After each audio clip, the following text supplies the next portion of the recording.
Salamat po aming Diyos sa isa na namang mabiyayang araw na kaloob ninyo sa amin.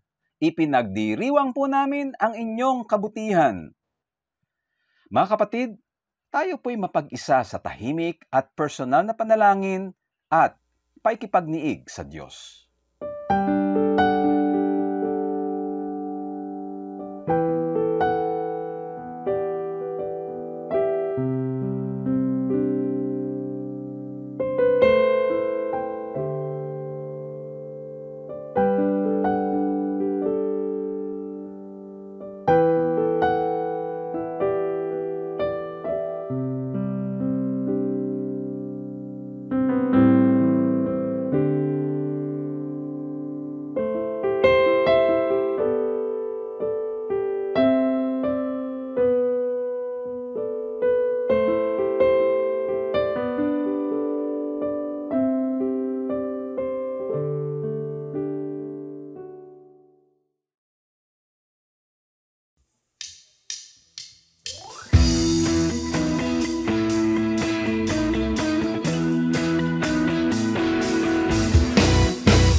pagsamba at papuri ay tunay naming inaalay sa inyo, aming Diyos kataas-taasan. At sa inyong harapan, sa inyong paanan, amin pong inaalay ang aming buhay, ang lahat-lahat sa amin, dahil ang lahat ng nilikha ay tanging sa inyo lamang. At nararapat lang na itaas ang inyong pangalan dahil sa inyong saganang pag-ibig na araw-araw naming natatamasa. Lahat ng ito ay itinataas namin sa pangalan ng aming Panginoong Hesus.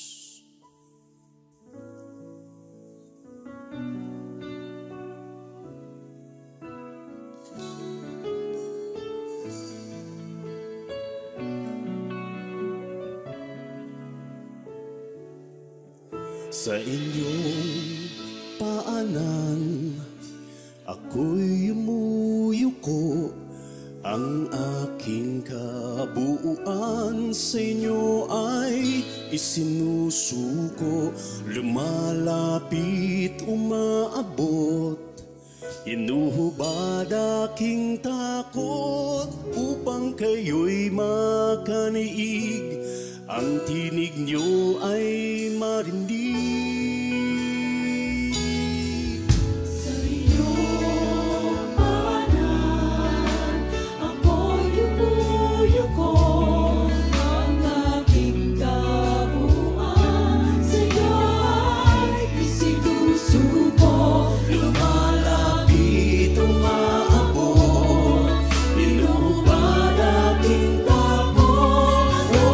Kayo'y makaniig.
at the feet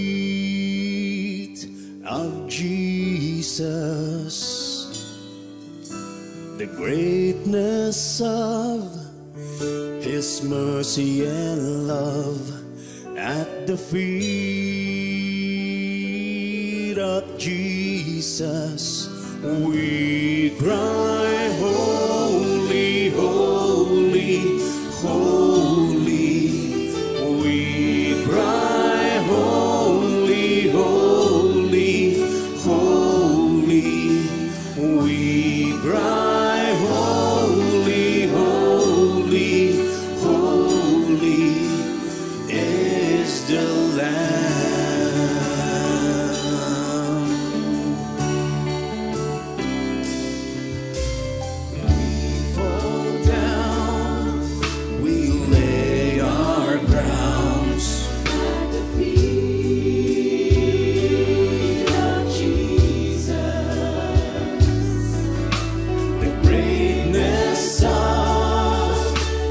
Mercy and love at the feet of Jesus.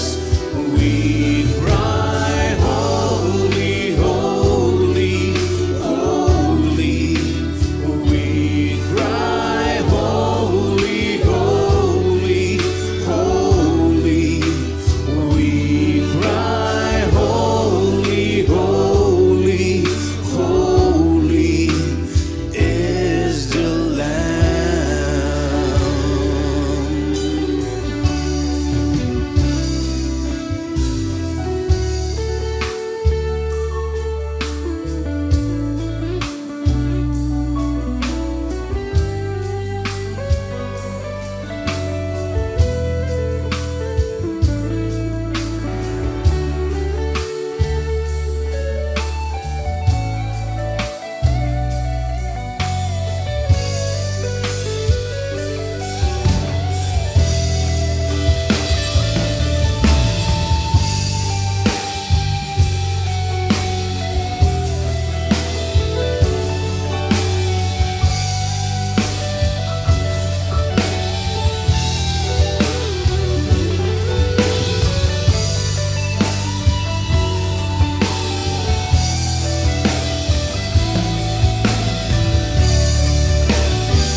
Mercy and love at the feet of Jesus. We cry, holy, holy, holy. We cry, holy, holy, holy. We cry, holy, holy, holy is the Lamb. We cry, holy, holy, holy. We cry, holy, holy, holy. We cry, holy, holy, holy is the Lamb.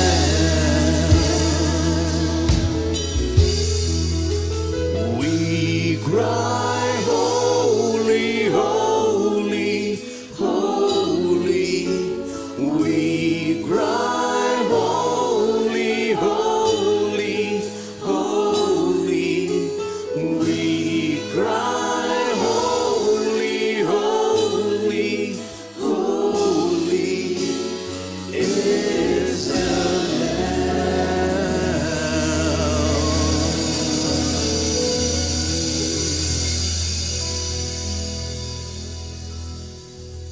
We thank you, O Lord, for every opportunity to lift your name on high. And now we sit at your feet ready to receive your word and your light. Pagpalain niyo po ang aming tagapagsalita sa pangalan ng Panginoong Hesus.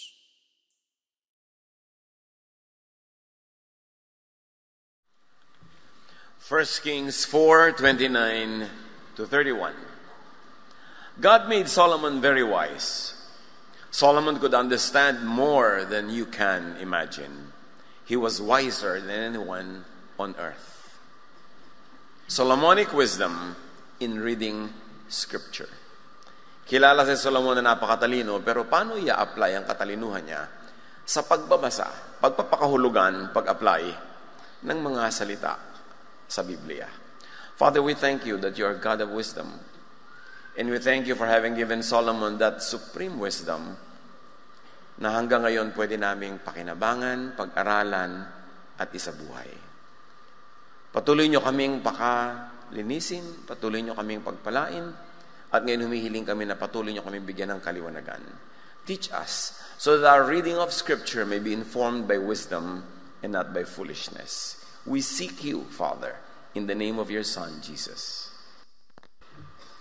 Ang pag-aaral ba ng Scripture natin ay nakakapagpagaan o nakakapagpabigat ng loob? Ito ba'y nakakapagpaluwag ng dibdib o nakakapagpasikip? Nakakapagpalaya ba ito o nakakapagbilanggo? Lumilikha ba ito ng mga maraming kaibigan o kaaway sa ating buhay? There is wise and there is unwise reading even of Scripture. Ecclesiastes 12:9-12. Lahat ng nalalaman ng mangangaral o ng teacher o ni Solomon ay itinuro niya sa mga tao. Pinag-aralan niyang mabuti ang mga kasabihan at sinubok kung ito'y totoo. So isang approach ay tinuturo sa atin ni Solomon in reading Scripture, in reading wisdom literature, hindi basta-basta pinaniniwalaan ang lahat. Kailangan sinusuri. Sa pagpapatuloy, verse 10, pinipili niya ang mga salitang nagdudulot ng kasiyahan. So sa runong ni Solomon, sinasala niya, pinipili ang mga nagdudulot ng kasiyahan. Kasi maraming karunungan, maraming katuruan na ang dadalhin sa iyo, kabaligtaran ng kasiyahan. Ang bibigay sa iyo ay takot, bibigay sa iyo ay duda, o kaya ay pagmamaliit sa sarili o sa kapwa, o kaya pahirap sa loob. Noong si Solomon ay nakaupo bilang hari, napakarami ng collected wisdom ang Israel at patuloy pa siyang nangolekta ng nangolekta. Marami siya mga tauhan na nagpupunta sa mga lugar-lugar, nagtatanong sa mga matatanda, hinahanap ang mga kasabihan, karunungang alam nila, at ito yung mga tinipon. Ambassadors sent very wise, kings rather, sent very wise ambassadors to Solomon's court to hear his wisdom. But Solomon would have an exchange deal. He would also like to hear the wisdom of the peoples represented by those ambassadors. And all those were recorded. At sabi dito, pinili, sinala niya kung ano ang nagdudulot ng kasiyahan. Psalm 34 verse 8, discover for yourself that the Lord is kind. Come to Him for protection and you will be glad. So discover mo dapat na ang Panginoon ay mabait, hindi unkind. Siya ay nagbibigay ng ginhawa, hindi ng hirap. Siya ay mapagmahal, hindi mapang husga, hindi mapang api. Psalm 119:18, open my mind and let me discover the wonders of your law. Napakalinaw na prayer. Open my mind when I read your law, let me discover the wonders. Yung lalo akong ma-inlove sa inyo, Lord. Lalo akong makitang napakatama nyo, napakagaling yung Diyos, napakahusay nyo magturo. At nakabubuti sa akin ang itinuturo. Kaya sabi, pinipili niya ang salitang nagdudulot ng kasiyahan at isinusulat ang katotohanan. Hindi basta-basta para siyang vacuum na kung ano na lang ang pumasok, diretso, sinasala at isinusulat for posterity yung katotohanan. Ang ipepreserve niya yung mabuti, yung tama, yung mainam. Hindi half-truths, hindi outright falsehoods. Verse 11, ang mga salita ng matalino ay matulis na tulad ng mga tungkod na pantaboy sa kawan, tulad ng matutulis na pakong nakabaon, pagkat buhat sa tanging pastol nating lahat. In other words, Pag matalino daw yung nagtuturo, ang salita niya ay matalim, tumatagos, tumatalab. At pag hindi matalino, yung kabaligtaran, buhat kung kani-kanino ang salita, yung turo, hindi ito tumatalab. Anak ko, verse 12, mag-ingat ka sa mga bagay na wala rito. Ano daw ang pag-iingatan? Sa mga bagay na wala sa koleksyon ni Solomon. Sa mga bagay na wala sa katuruan ni Jesus. Dahil pag hinihambing ang katuruan ni Jesus, ang pinaka-equivalent niya talaga in spirit, mga katuruan ni Solomon.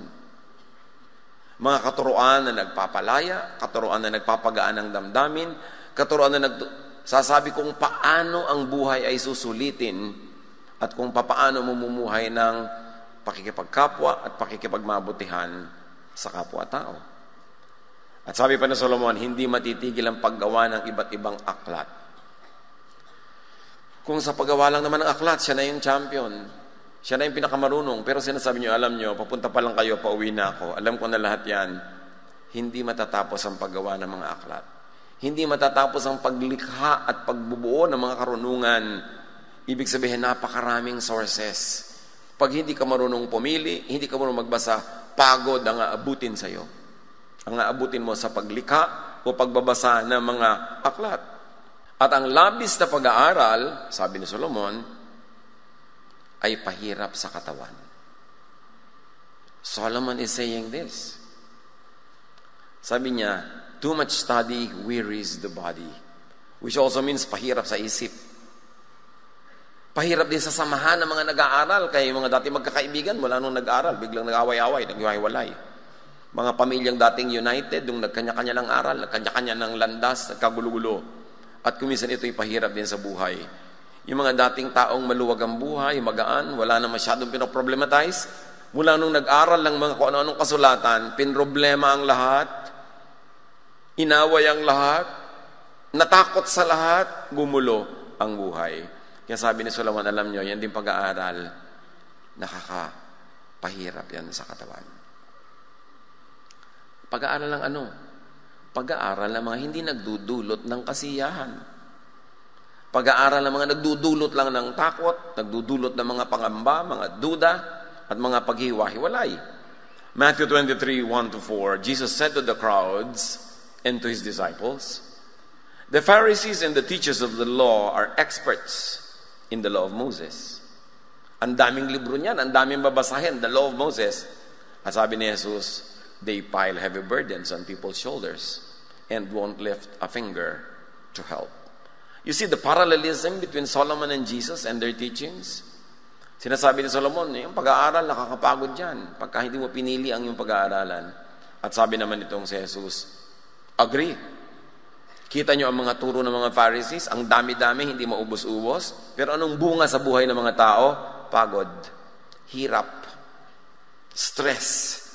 Pagkatapos nilang turuan ng isang katerbang mga kasulatan at mga kautusan na imposible namang masunod, sila ang unang-una magko-condemn sa mga tinuruan nila at hindi nila tutulungan na malampasan nila yung mga requirements na hindi naman nila talaga kayang dalhin. Ecclesiastes 12:9, the teacher was very wise. He used wisdom to teach the people. He was not using foolishness. He was using wisdom. Why was this being said? Because there were many teachers who were using foolishness. Hindi naman talaga maalam, hindi marunong, hindi bihasa, hindi sanay, tapos magtuturo. Siyempre, kung ano lang ang lalim ng isip mo, doon ka lang pwedeng humukay ng pwedeng ituro. Kung ano lang ang lawak ng sarili mong isip, yun lang ang pwedeng marating ng iyong pagtuturo. Marating ng iyong interpretation and application. Paano kung napakalimitado ng isip na yun, tapos pagkukuhanan ng mga katuroang maraming nakatunga nga para kainin yung katuroan na yon, napapahamak sila. Proverbs 14:7, stay away from fools. There is nothing they can teach you. Pity people whose king or prophet is ignorant. Pity students whose teachers have no deep understanding of things. Kawawa ang mga nag-aaral sa paanan ng mga nangangaral na napakalimitado ng alam, ng kasanayan, ng pagkabihasa, ng exposure, ng training. Because you cannot give what you do not have. It is only what you have between your two ears that can come out of your mouth, and therefore can enter the ears of your listeners, enter their hearts and their minds, and rule and govern their lifestyles. Kaya mahalaga na pinipili ang pinapakinggan, at kung ano sa mga sinasabi ng pinapakinggan, ang buong-buong lulununin, kasi itetest mo, nakakabuti ba sa akin? Ano ang effect sa'yo ng teaching? Ano ang effect ng teacher?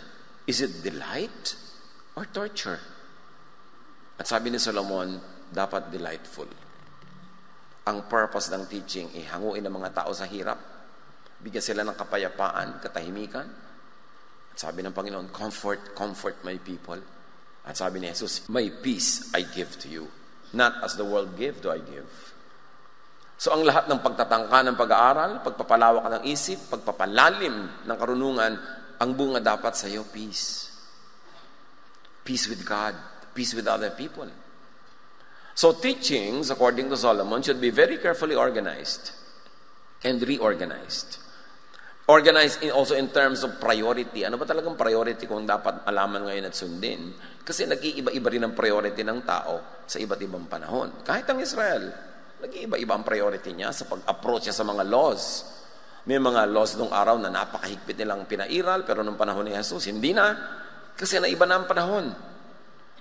Hindi nag-iiba ang Diyos, hindi nag-iiba yung katotohanan, pero yung pag-apply nun, according to the purpose for which the word was sent, will have to be contextualized. So sabi ni Solomon, it should be framed and reframed, configured and reconfigured. It should even be synthesized.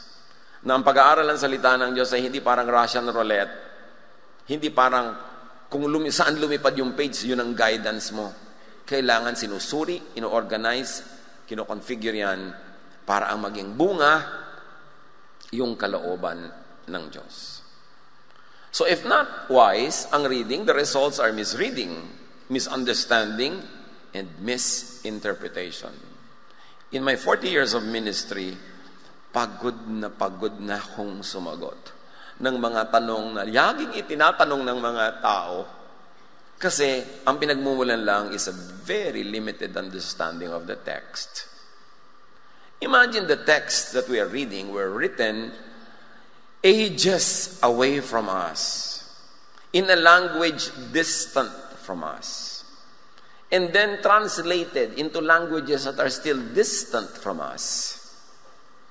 Kaya ang layo na kung minsan ng mga pag-apply sa ating buhay ngayon.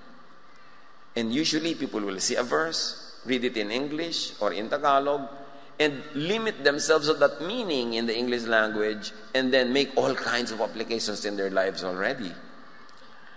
Nakakapagod, nakakaawa, at kumisa nakaka-stress talaga. Na nakikita mo kung ano-ano ang bunga ng mga pag-aaral na liko. Kulang sa scholarship, kulang sa panunuri, mga karunungan at kaalamang minanalang kung kani-kanino na hindi mo alam kung kanino nagmula. Pero ganun yung reading. Isa lang ang test. Anong bunga sa'yo ng pag-aaral mo? Bumait ka ba? Kasi kung naging mas masungit ka pa, maging hindi ka makatao, mahilig ka makipagkagalit, mang-away, mababa ang turing mo sa iba, ikaw lang ang tama o yung mga kasama mo, mali ang pagbasa mo niyan kasi hindi ang kalooban ng Diyos para dyan. Importante yung scholarship, but people are lazy to think. Laging, Pastor, ano po ba ang gagawin ko sa ganitong verse? Ba't di mo pag-isipan?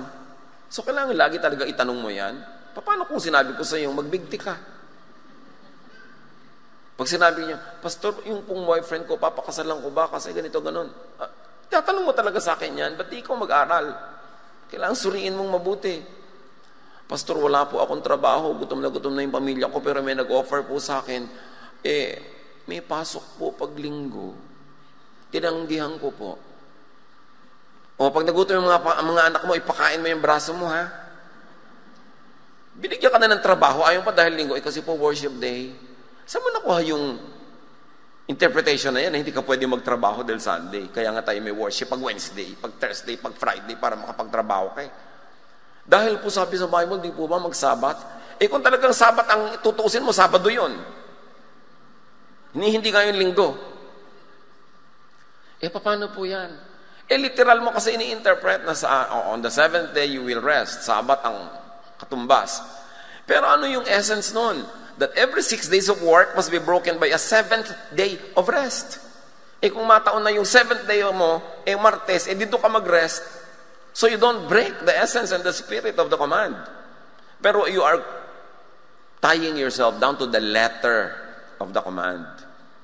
Hindi yung letter yon ang mahalaga. Ang gusto ng Diyos, magpahinga ka. Kaya kita-kita natin kung paano si Jesus, sinasadya pa niya na kung kailan araw ng Sabado naghihimala, to drive home a point na hindi kayo slave ng araw ng Sabado. Ang gusto ng Diyos, mapahinga kayo. Ngayon, kung napapagod kayo lalo sa pagsunod ng araw ng pahinga, hindi na baliktad ang purpose. Napagod na po ako sa pagsasabat. Hindi na baliktad dyan. Ang gusto nga ng Diyos, mapahinga ka.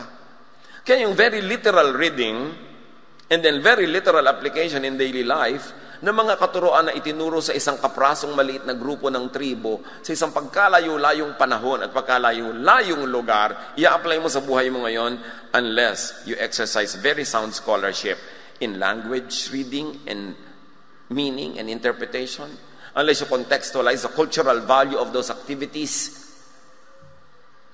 maliligaw ka at mahihirapan. Tulad ng, paano po yan? Nahiga na po ako sa paanan ng boyfriend ko, hindi pa ako pinakasalan. Ginagaya kasi si Ruth, nahiga sa paanan ni Boaz. Diba? Maraming ganon. Napakaliteral ng pagbasa. So, kaya mo malalaman ko ang pagbasa ay un-Jesus ang essence? Pag-oppressive. Kasi hindi ka o-oppressin ni Jesus. Open my eyes that I may see the wonderful things in your law. So wonderful ang law. Hindi, nakakatakot pala. Napakahirap pala. Ibig sabihin, may lente yung mata mo, ang nakikita mo doon, hindi yung tunay na value ng verse na yun. John 5:39, sabi ni Jesus sa mga tao, you study the scriptures diligently because you think that in them you have eternal life. They are the very scriptures that testify about me, yet you refuse to come to me to have life. Said another way, sabi ni Jesus, aral kayo ng aral ng scripture dahil naghahanap kayo ng buhay, pero hindi naman buhay ang nakikita nyo, kamatayan. Condemnation, judgment. Kasi kababasa nyo, nalalampasan nyo ako, hindi ako ang nakikita ninyo. Sari-sari ang nakikita nyo dyan. Kung sino-sino sinusundan nyo, kung sino-sino ang pinopoon nyo, hindi ako. So you don't find life. Sabi ni Jesus, aral kayo ng aral, pero hindi nyo pa rin naiintindihan ng scripture. At ang natatagpuan nyo, kamatayan. Kaya ang hilig nyo magbatuhan, ang hilig nyo magpatayan, ang hilig nyo mag-condemn sa isa't isa, mali ang framing ninyo ng mga binabasa nyo. Pinapalupit kayo, imbes pinapabait. Luke 24:25-27, He said to them, how foolish you are, how slow to believe all the prophets have spoken. And He was speaking to the leaders of the nation. Aral kayo ng aral, basa kayo ng basa, pero iba ang nakikita ninyo. Sayang. Did not the Messiah have to suffer these things and then enter His glory? And beginning with Moses and all the prophets, He explained to them what was said in all the scriptures concerning Himself. 1,000 taon na nila pinag-aaralan yung scripture nila, hindi pa pala nila naintindihan. Kaya kailangan pang ulitin lahat ni Jesus at ipaliwanag. At sa katunayan nga, di pa rin naintindihan ng napakarami, pinatay pa nila si Jesus. So hindi ko mabasa ng basa, hindi ko mo interpret ng interpret, tama na agad. Ecclesiastes 12:10, balikan si Solomon, the teacher tried very hard to find the right words, and he wrote the teachings that are true and dependable. So may mga things pala na hindi true at hindi dependable. Mayroong teachings na untrue and untruthful per se. Kailangan i-contextualize mo para lumabas yung meaning. May mga teachings na untrue pag misread, misinterpreted, and misapplied. So what is really needed is contextualization. 1970s pa, marami ng mga Bible scholars na nagpupush ng contextualization. Hanggang ngayon, it has never made a dent. Simply said, what is contextualization? It is Ano ba ang ibig sabihin ng verse na yan nung kauna-unahan in the original time and place na yan ay binigkas? Ano ba ang kahulugan yan sa mga original na nagsalita at original na karinig? So, dapat ngayon, kung i-apply mo yan sa buhay mo, faithful ka doon sa context. Faithful ka sa original reason why it was said. Halimbawa, pagka sinabing, if a woman is caught in adultery, she stone her to death. Yun ang literal. Pero literal, ililipat mo ngayon, pagka may kapitbahay mo na adulterous, babatuhin mo hanggang mamatay. What was the context? Noong ang Israel ay konti-konti pa lang, ang konti-konti ng tribo nila, kailangan sila mag-survive against wild animals, against the elements, and against many political enemies. Hindi pwedeng maging disunited yung small tribe. Hindi pwede. Kasi konting pag-aaway-away ng mga magkakapitbahay, hihina ang buong tribo at maaaring matalo silang lahat. At isa sa mga pinakamalaking pwedeng pagkaguluhan, pagka ang isang babae o lalaki ay nagkaroon ng sexual relations with a person not his or her spouse. Magkakaselosan, mag-aaway-away ang mga pamilya, baka mag-ubusan. Kaya ginawa nilang napaka-stricto ng rule about that to preserve the security of the entire tribe. Not only that, the entire well-being of Israel was tied down to real estate. Napakahalaga sa kanila ng lupa. Kaya pag binasa niyo yung Old Testament, puro tukol sa lupa. Ito ang balon na hinukay ng aming ninuno, therefore amin ang lupa. Ito ang kuweba na binili ni Abraham, paglilibingan ng kanyang asawa, therefore amin ang aming lupa. It's all about lupa. Ang isang babae ngayon na nakipagrelasyon sa isang lalaking hindi niya asawa, tapos manganganak siya, na akala ng kanyang asawa ay anak niya yun, kung yun ang magmana ng lupain, ibang dugo na pala. So may kinalaman pa rin sa lupa. Ang tanong, Pastor, paano po pag nangalo niya ako na yung boyfriend kayo, walang kalupa-lupa? Safe na po ba yun? Yan ang tanong ng contextualization. Di ba? Ano ang kahulugan ngayon sa tribu natin pagka ang isang babae nag-commit ng marital infidelity? Merited pa ba na batuhin siya to death dahil nanganganib ang buo nating bansa dahil sa ginawa niya? Yun ang context. Na pag mag-a-apply ka, titingnan mo yung ano nung araw ang kahulugan ng batas na yan, anong gusto nila i-preserve. Tapos, may ipine-preserve pa ba tayong ganun ngayon? At yung pa ba ang paraan ng pag-preserve or sa civilization found other ways to preserve unity in the community? Kaya tamo nung panahon ni Jesus, hindi na niya ipinabato yung babae. Isa sa mga dahilan, nung panahon na yun, napakalinaw na ng boundaries ng Israel. Isa na siyang matibay na bansa. Lahat ng mga muhon nila nasa pwesto na hindi na kayang lituhin yun ng isang pangangalo niya, ng isang babae. Complicated. Pero gusto kong magkaroon tayo man lang ng kaunting silip sa complication so hindi overly simplistic ang pagbabasa. Lalong-lalo kung nagbabasa ka ng translation. Are you reading original Hebrew? Sino nagbabasa dito ng Hebrew? Wala. O ano binabasa natin? Ingles o Tagalog? Nagaling sa iba-ibang salin. Sa pagsasalin na lang, every translation is an interpretation. Dahil hindi naman exact yung correspondence sa mga words. When you read in the English Bible yung word na love, ang pinanggalingan niya sa Greek ay pwedeng tatlo. Agape, di ba? Phileo, or eros. Iba-ibang love yun. Love ng God, love ng magkakapatid, at love ng magkasintahan na may kasamang sexual activity, yung eros. Pero pag in English ba yan, love na lang. Kasi limited ang English language. So, ano ngayon ang binabasa mo? Tapos lalaban ka ng patayan dahil sa binabasa mo, yun pala, isa lang yun sa mga possible readings. Kaya dapat nagbabasa ka ng maraming interpretations, maraming versions, hindi lang isa. Do not be overly loyal to one version. Dahil ikukulong mo ang isip mo doon sa ginawang policy ng mga nag-translate niyan, how they translated things. Now, don't throw away your translations, but read more para mas malaki ang possibility na makita mo yung buong gustong sabihin ng original language. Contextualization is important. What did it mean to them? Nung araw, yung mga ibang verses are very harsh, Because it is meant to preserve the community. Pero ngayon, sa ating community, pag pinractice mo yung harshness na yon, instead of preserving the community, you will divide the community. So what is the contextual purpose of the verse? To preserve the unity of the group. Kung ang pag-apply mo ngayon yan, hindi unity ang mangyayari, kundi division, binaligtad mo yung contextual value ng verse. That's why we must be very responsible in studying. At itetest natin doble-doble pag ang effect, pinapasungit tayo, hindi tayo nagiging mabait o mabuti, mas maging suspicious ka sa reading.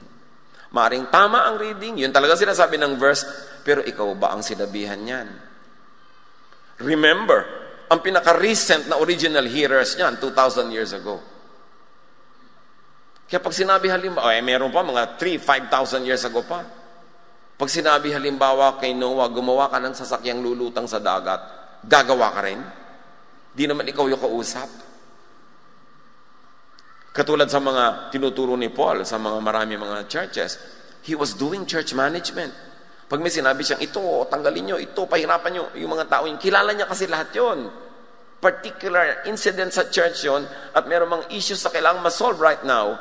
Tapos ngayon, 2,000 years ago, mababasa mo, i-apply nyo sa church nyo, outside of its context, chances are, magkakamali ka ng pag-apply. Kaya yung contextualization, ayan, napakahalaga. Which of course, lazy scholars don't want to get into. Kasi lalong-lalo na yung masyadong napaka-literal na mga reading. Sasabihin na, God said it, I believe it, that settles it. You know what it excludes? It excludes scholarly examination. Aandar yung parang blind faith dyan. Samantalang si Solomon, sabi niya, sinuri ko lahat yan. Inaral ko yan.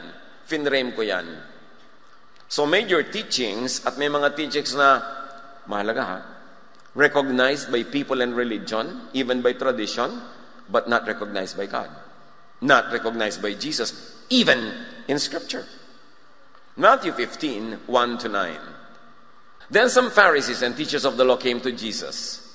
They came from Jerusalem and asked him, why do your followers not obey the traditions we have from our great leaders who lived long ago? Jesus answered, and why do you refuse to obey God's command so that you can follow those traditions that you have? Bakit ang mga tauhan mo hindi sumusunod sa mga inuutos ng ating mga kaugalian? Yun ang recognized teaching. Yun ang official. Sabi ni Jesus, bakit kayo hindi sumusunod sa utos ng Diyos para lang masunod nyo ang inyong mga kaugalian? Napakalinaw sinasabi ni Jesus. Ang dami niyong kaugalian, religious traditions, cherished, institutionalized, official, accepted, but not from God. It took Jesus to make them realize na hindi ko mo religious tradition, kinagisnan, kinasanayan, sinasang-ayunan ng mga experts, recognized by God. At sa pagpapatuloy, sabi ni Jesus, you are hypocrites. Isaiah was right when he spoke for God about you. At ano daw sabi ni Isaiah na sinasabi niya para sa Diyos? Those people honor me with their words, but I am not really important to them. Their worship of me is worthless. The things they teach are only human rules. Imagine the cherished traditions, the commandments, the 613 mitzvots, and all the requirements of the Jewish religion. Sabi ni Isaiah, early on, panahon pa ni Isaiah.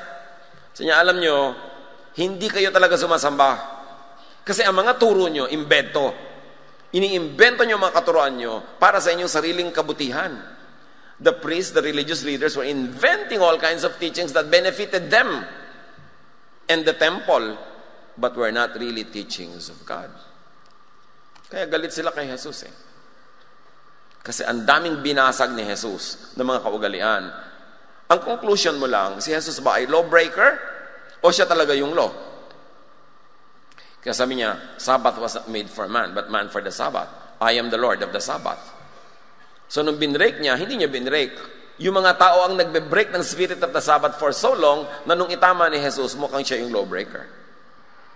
Kasi hindi lumalaya yung mga tao sa mga batas na yon. From Isaiah to Jesus, there had been sharp rebuke of the Pharisees and the teachers of the law. Ang daming turo at pahirap na hindi galing sa Diyos. At ngayon man, napakarami. kung seriously pag-aaralan ninyo ang church tradition, the last 2,000 years of Christianity had added and invented so many religious laws to the original laws of God na napakahirap lalong maging makadiyos. Dapat salain din ang kaugalian ng Christianity kay Catholicism, kay Protestantism, kay Evangelicalism, kasi lahat yan nagdagdag ng kotakot-takot na man-made laws. Primarily to strengthen the church as an institution and to benefit the priesthood or the leadership. At dami mga balik ko kung pag-interpret, katulad ng siksik, liglig, umaapaw. Laging ang reference yan tungkol sa pera. Kung mag-donate kayo, siksik, liglig, umaapaw, at ibabalik din sa inyo. Samantalang ang itinuturo doon na magbigay kayo ng pagpapatawad sa kapwa, at pag nagpatawad kayo, bibigyan din kayo ng Diyos na patawad na siksik, liglig, umaapaw. Hindi yan tungkol sa pera. And yet, laging 90% of the time, pera ang reading. Kahit nga ako nung araw, pera din reading ko dyan. Kasi syempre, yun lang naman ang napag-aaralan natin nung araw. Kaya aral ka ng aral. Teka, ang pinag-uusapan pala dito, forgiveness, hindi pera. Pero ang laki kasi magpadagdag noon sa koleksyon. Talagang siksik-liglig, mahikaw, ihulog dyan, mga pulseras, sapatos. Siksik-liglig kasi. Pero yun ay tungkol sa forgiveness. Marami tayong dapat nasuriin. Ang daming turo, pahirap. Hindi galing sa Diyos. Imbento lang ng tao. Kawawa ang mapagharian ng mga baluktot na katuruan. Lalot ko ang baluktot na turo ay nakasalalay sa verses. Pag nakakita kasi tayo ng mga verses, wala na magtatanong. Hindi talaga mo dapat questionin yun, pero questionin mo yung scholarship, yung pag-aaral, yung pag-apply, kasi doon nagkakabalubaluktot yan. Sila ang tinutukoy sa John 10:10. A thief comes only to rob, kill, and destroy. I came that everyone would have life and have it in its fullest. Diba? Solomon na Solomon ang Jesus teaching. Ang gusto ko sa inyo, full life. Sabi rin ni Solomon, enjoy life. Hindi puro pahirap. Sabi niya, alam niyo yung mga magnanakaw at tinutukoy niya, mga teachers. They rob, they kill, they destroy. Ninanakaw nila yung saya, yung katahimikan ng loob. Kasama na rin yung mga pondo. Kaya sabi ganoon, kailangan mag-ingat kayo. Ecclesiastes 12:11, sa pagbabalik kay Solomon, words from the wise are like sharp goads. When these sayings are written down and saved, they can be used to guide people. Just as a shepherd uses a sharp stick to make his sheep go the right way. So this happens, meaning the guiding of the people, only if the teacher is wise. Only if the teaching is of the wise. Because if not wise, if foolish, the teacher could misguide. Could make the sheep go the wrong way and could hurt the sheep. Ang mga sheep naman katatamad mag-aral Lahat itinatanong. Lahat gusto formula mo ibibigay ang sagot. Every time that an answer is given to you from Scripture, it's already an interpretation of it. So dapat you are the primary interpreter of Scripture for your own life. Hindi mo iaasa sa iba. Kasi paano kung ano na lang ang mga pagsasabihin nila. Alam nyo, sa tagal-tagal ng inyong pastor sa ministry, 40 years. 42 pa lang kasi ako nagsimula, nung 2 years old. 40. Ang pinaka nagpapalungkot sa akin, yung makakita ng mga taong very eager to obey God, very eager to be godly, tas dusang-dusa sila, not because galing sa Diyos yun, kasi galing sa teacher. Yung ang kalsada ay pagkalapad-lapad, doon lang sila naglalakad sa puting guhit sa gitna, kasi yun ang sinabi ng teacher. Ang dami pa nilang pwedeng lakaran, puntahan, sayawan, gulungan, bawal na. Pero hindi Diyos ang nagbabawal. Yun lang sekta. Yun lang reading. Yun lang interpretation. This is really what saddens me. Nakakalungkot na napaka-well-meaning ng mga tao, tapos they are being robbed. They are being deprived of the many joys of life because of exaggerated Phariseeism. Exaggerated conservatism na bawal sumaya. Na magagalit lagi ang Diyos. na lagi na lamang na merong guilt. Ang hirap dali ng guilt sa buhay. Kaya ang tinuro ni Jesus, forgiveness sige, abutin nyo, hindi maabot, forgiven kayo. Para na lang matahimik kayo, hindi kayo guilty. And yet many people, the more religious they get, the more guilty they become.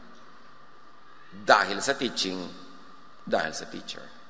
Matthew 23:15, kaya ang sabi ni Jesus tungkol sa ganito mga guro, it will be bad for you, teachers of the law, and you, Pharisees. You are hypocrites.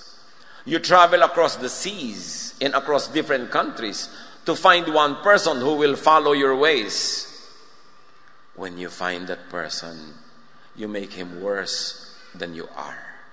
And you are so bad that you belong in hell. Words ni Jesus. Sabi niya, you travel overland and sea to win a single convert. And when you have done so, you make him twice as much a son of hell as you are.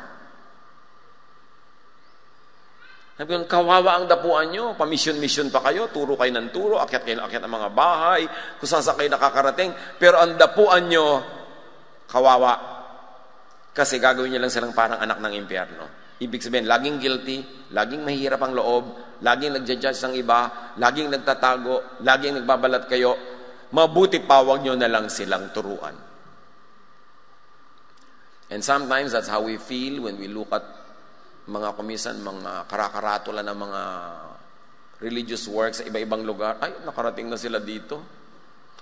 Parang gusto mo sabihin, ay salamat, dala-dala naman nila yung Bible, nakarating din. Pero naku, dala din nila yung mga doktrina nila na magpapahirap lang sa mga tao. Mixed feelings ang mararamdaman mo. At yung mga dinadapuan nila na yun, hindi na yun makikikamag-anak, hindi na yun makikipagkaibigan sa mga dati na kamag-anak, hindi na yun dadalo sa kasal ng mga pinsan nila kahit magkakaibigan silang matalik mula pagkabata. Hindi na sila pupunta sa mga libing ng mga lola-lola nila dahil merong religious value yung mga ritual. Inilalayo sila sa kapwa, sa kamag-anak, sa mga mahal sa buhay, in the name of God. Itanong nyo kay Jesus kung ganun din ang ituturo niya. Kaya sabi niya, napapahamak ang nakikinig sa inyo. Ecclesiastes 12:12, so son, study these sayings, but be careful about other teachings. Other meaning outside of the Solomonic wisdom, outside of what is the Jesus or Jesusness teaching, because those two teachings agree on so many things. Pag kinumpara nyo yung buong Old Testament, hahanap kayo ng equivalent ni Jesus, si Solomon talaga. John 1:14, the Word became a human being and lived here with us. Meaning the idea about God, the wisdom, this is Jesus in person. First, Jesus, the idea, the Word became a person, lived with us. We saw His true glory, the glory of the only Son of the Father. It means nobody else can be called Son of the Father in terms of teaching, in terms of idea, in terms of philosophy, in terms of doctrine. Yung iba, kakaiba, hindi sila ang Son. There's only one. And that Son of God is Jesus. From Him, from Jesus, not from others, all the kindness and all the truth of God have come down to us. Ibig sabihin, before Him, wala pa yung tunay na kindness and truth of God. At sa katagal-tagalan ng religion na hindi na ipapakilala ng tama ang Ama, hindi na ipapakilala ang kanyang tunay na kabutihan, ang tunay niyang kadakilaan, ipinadala si Jesus para once for all and finally, maipakilala na ang Ama ang tunay niyang sarili through His only true Son, Jesus. Kasi kung tama na yung pakilala ng mga religion noong araw, before Jesus, ba't pa darating si Jesus? Duplication. It means na hindi masaya ang Ama sa mga katuruan na umiiral, kinailangang ipadalang anak para ituwid ang liko, liwanagan ng madilim, itama ang mali. Kaya pinatay si Jesus kasi ayaw nila nung tama, nung tuwid at maliwanag. Verse 12, yet some people accepted Him, meaning Jesus, and the idea of Jesusness, and put their faith in Him, so He gave them the right to be the children of God. And basing it on the Solomonic wisdom, these are the children of delight. Dahil para sa Kanya, the true words of God are delightful. So pag nanalig ka sa paraan ni Jesus versus the paraan ng Pharisees, paraan ng iba, doon ka lang magiging anak ng Diyos. Meaning, you will enjoy your inheritance of peace, of love, of kindness, of serenity, even of prosperity. People are always writing books, sabi ni Solomon, and too much study will make you very tired. From a scholar to say that, we should believe it. Too much study of the wrong things will only make you tired. So you will know what is wrong, it makes you tired. And it makes you tiring. Pagka ang laman ng utak natin ay hindi sang-ayon sa tunay na kalooban ng Diyos.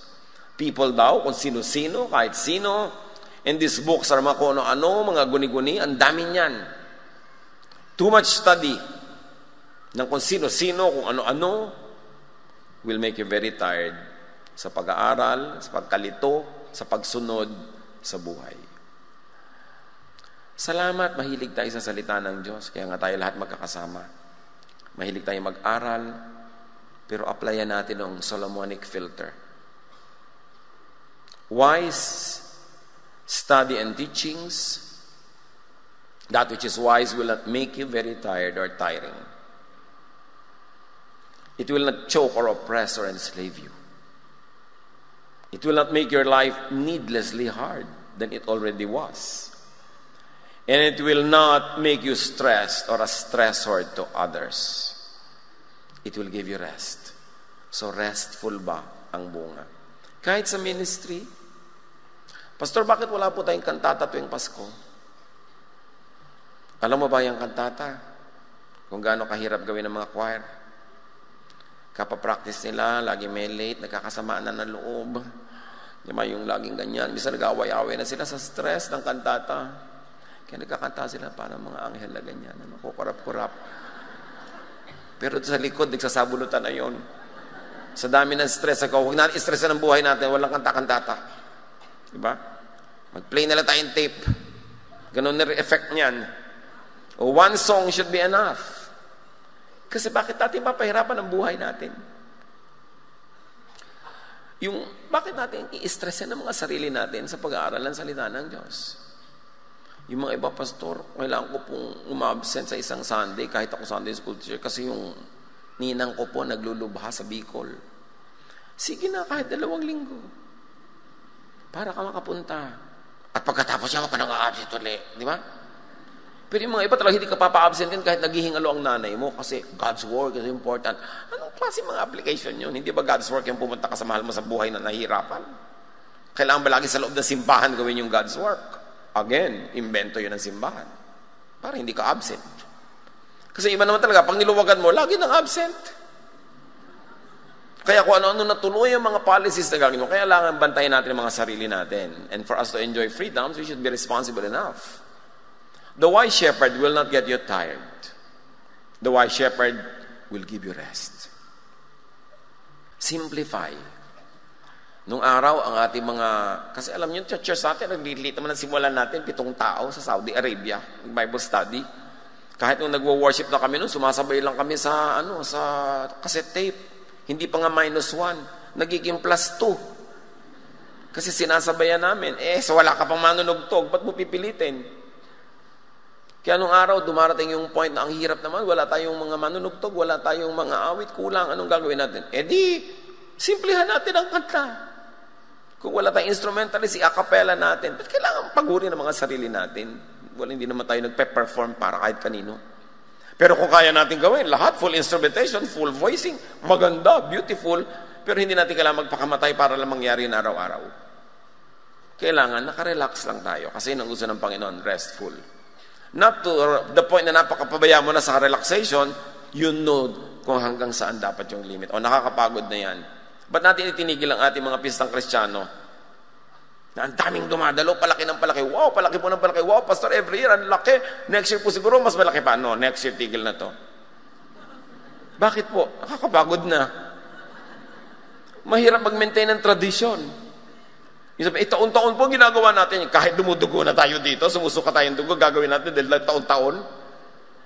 So, kailangan ibahin naman natin. Pag nakakapagod niyan, hindi na sulit yung spiritual enjoyment mo sa sobrang pagod, naging performance na, itigil. Ibahin naman. Kailangan nakakapagpahinga. ang tao. Kaya sabi sa Matthew 11:28-30, "Come to me all of you who are tired from the heavy burden you have been forced to carry." Kita nyo, this is a version. Yung iba, "Come to me all of you who are tired and heavy laden." Hindi mo alam kung ano. In-interpret niya lalo, nilinaw niya from original languages. "Come to me all of you who are tired from the heavy burden you have been forced to carry by the religious." Yun. "I will give you rest," sabi ni Jesus. "Accept my teaching. Learn from me. I am gentle and humble in spirit. They are not. And you will able to get some rest. Now you don't. Yes, the teaching I ask you to accept is easy. Their teaching is difficult. The load I give you to carry is light. Theirs is heavy." Yun ang unsaid sa Matthew 28. Pag nagbibigay si Jesus ng rest, it is rest from too much religion that already robs you of happiness, of peace. Yun talaga ang tinutukoy ni Jesus. This is Jesus, and this is Jesusness. Come and taste and see that the Lord is good. Hindi siya nakaka-oppress. Dapat ang effect sa'yo ng pag-aaral ng salita ng Diyos, you fall more and more in love with God. Hindi you become more and more afraid. Siyempre, ang gusto ng mga ibang religious leaders, lagi kang takot kasi madali kang i-manipulate if you're afraid. But you fall more and more in love with God because you know how loving and kind, how accommodating, how understanding God is. So test the teaching. Test the teacher.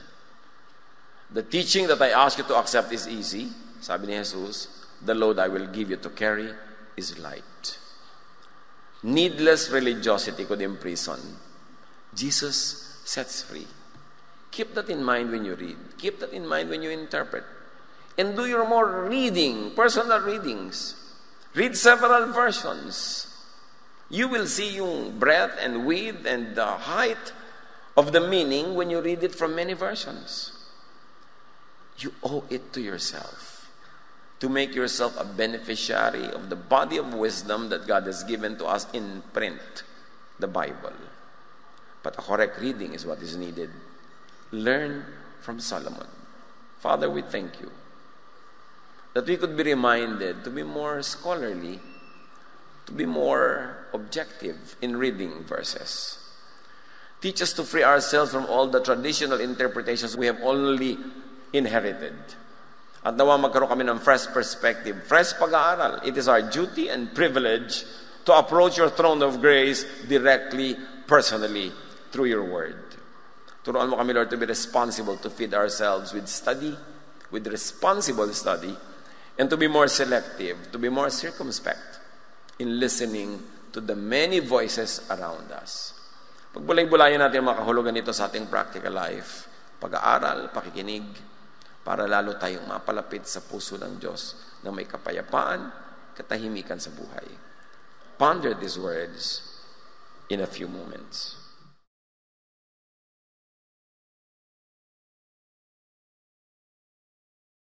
Aming dakilang Diyos, salamat po sa iyong walang hanggang pag-ibig at kabutihan sa aming mga buhay.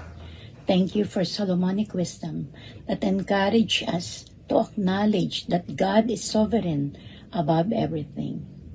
It motivates us to study the Word of God with reverence and obedience, seeking spiritual enlightenment and guidance, and makes us more wiser. At ang bunga po nito ay kapahingahan at kapayapaan sa aming puso at isipan. Sa ilang sandali ng katahimikan, patuloy po nating papurihan at pasalamatan ang ating Panginoon.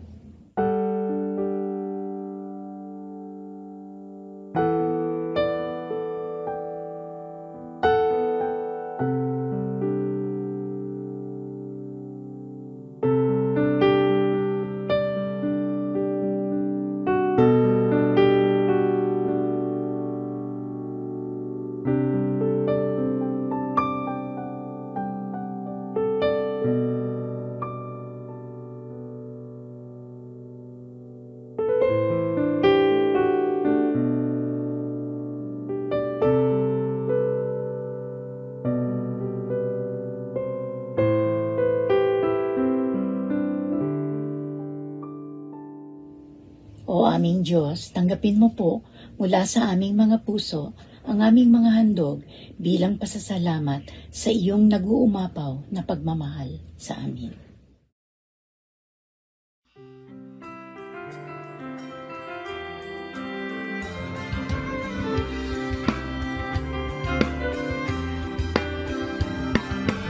Aming mga kamay, naghahandog tanging alay, mula sa puso ko'y tigil, pasasalamat na hatid. Upang salita niyo ay palaganapin, mapalawak ang makalangit na gawain. Tinig na umaawit, pagpapuri ang inihahatid, sa salamat ang sinasambit, ang kalagay walang patid. Upang sayang ibinabalik, pagpapiyayang galing sa langit, tunay na mayaman inyong pag-ibig. Ang aming alay, O Diyos, ay tanggapin. Handog na pinakamanina ang aming dadalhin. Lahat ng ito'y sa inyo dinamdalin. Nanalaan tungo sa inyong gawain. Aming alay, O Diyos, ay tanggapin. Handog na pinakamanina ang aming dadalhin. Lahat ng ito'y sa inyo dinamdalin. Nakalaan tungo sa inyong gawain.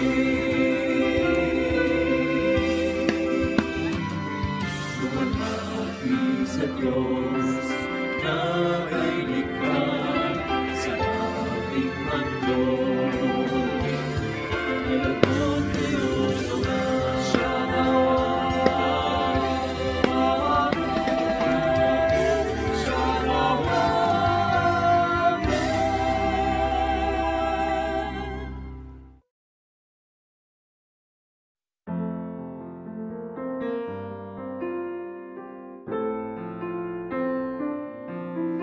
Sa aking pagtahak sa landas ng buhay,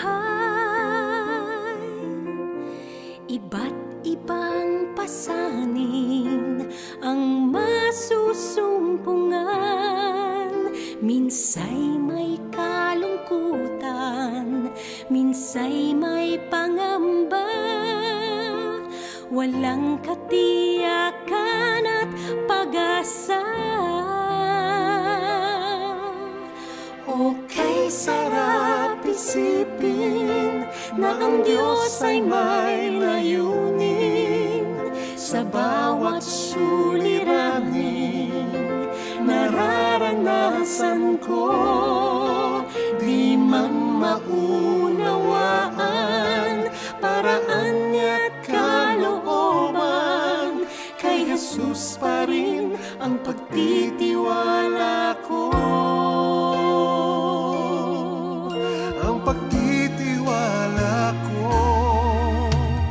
may mga bagay na di maintindihan, na ang dakilang Diyos lamang ang tanging may alam. Subalit nung si Kristo ay nakilala ko, isip nga payapa'y aking natamo. Okay, sarap isipin na ang Diyos ay may layunin sa bawat suliranin. Nararanasan ko, ang puso ko'y panatag sa biyaya niya't kalinga, kay Jesus pa rin ang pagtitiwala ko. Sadyang karapat dapat siyang papurihan.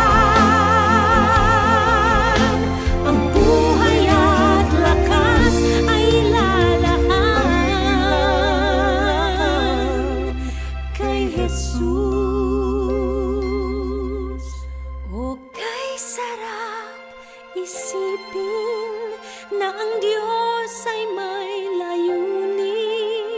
Sa bawat suliraning nararanasan ko, di man maunawaan paraan niya kalooban.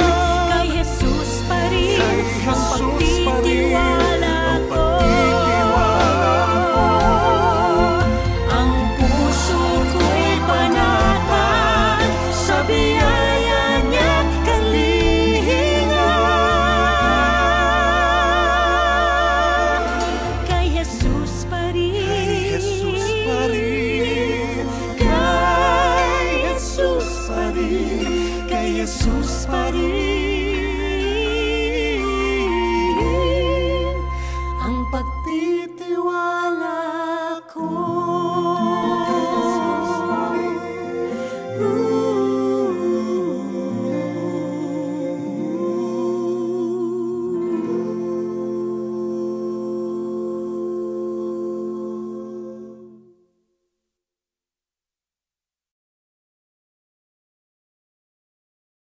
Salamat po Ama sa pagkakataong kayo'y mapasalamatan, mapuri at maalayan ng aming mga handog.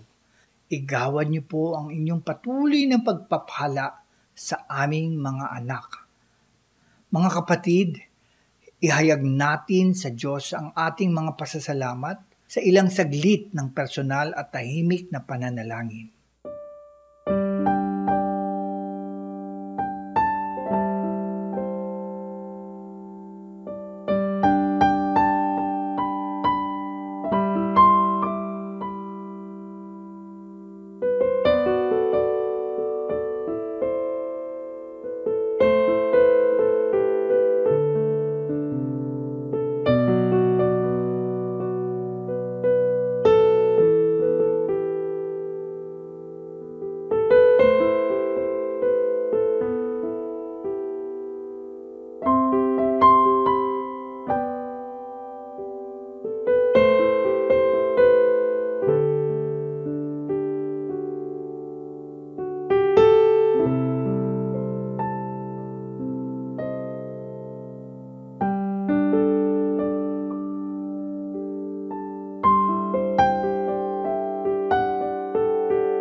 Sama-sama po kaming nagpupuri, nagpapasalamat at patuloy na sasamba sa inyo aming Ama.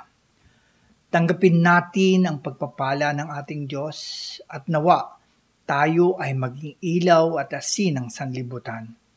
Gawin natin ang kanyang kalooban sa ating buhay at sambayanang kinabibilangan. Sa pangalan ni Jesus.